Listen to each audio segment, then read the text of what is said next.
For today's video, magluluto pa tayo ngayon ng aming ulan, guys. Ginataang pong tambakol. Ayan.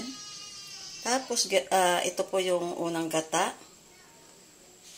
Naman po, guys, ay yung pangalawang gata. Yan po ay yung unang isasalang ko. Nag-prepare na rin po ako ng gulay po na pichay at kamatis, sibuyas, bawang at luya. Siyempre, may sili po, guys. Tara na, mag-start na po tayo magluto, guys. Papainit po na tayo ng kawali. Luto muna tayo ng ating ulam.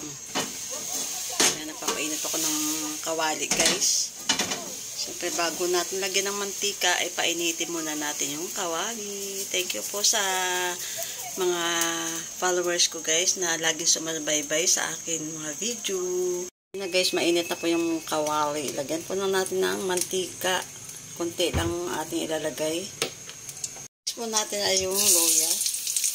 Iba-brown po natin yan, guys. Next na po natin ay yung bawang.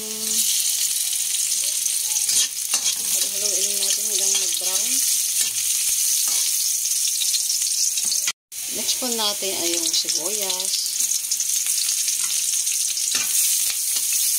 Tignan natin, guys, yung kamatis.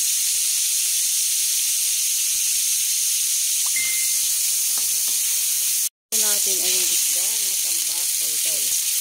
Namalingkip ako kanina umaga. Ang ko lang po sa niluto, guys, kasi sa lahat ng kakain kanina. Nahatiin lang po natin yan. Next po ay nalagay po natin yung pangalawang gata, guys.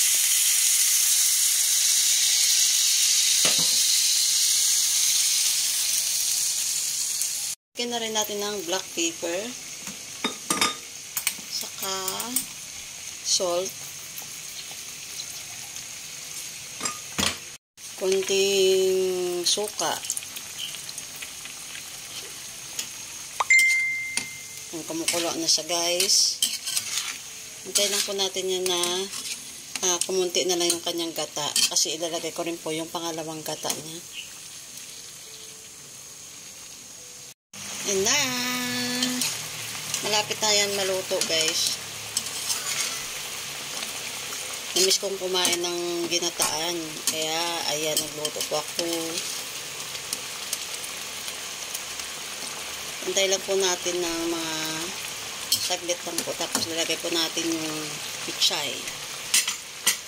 Yung sili green. Ayan.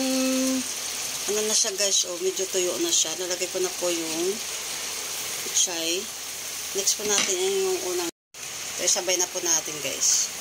Ayan na, guys. Luto na po ang aming ginataang tambakol.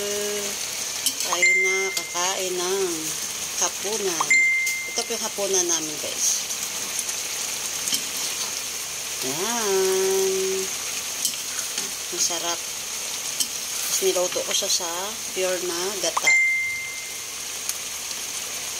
Kunting ano lang po yan, guys. Yung unang gata, yun po yung piniga ko lang siya. Nilagyan ko lang siya ng konting tubig lang.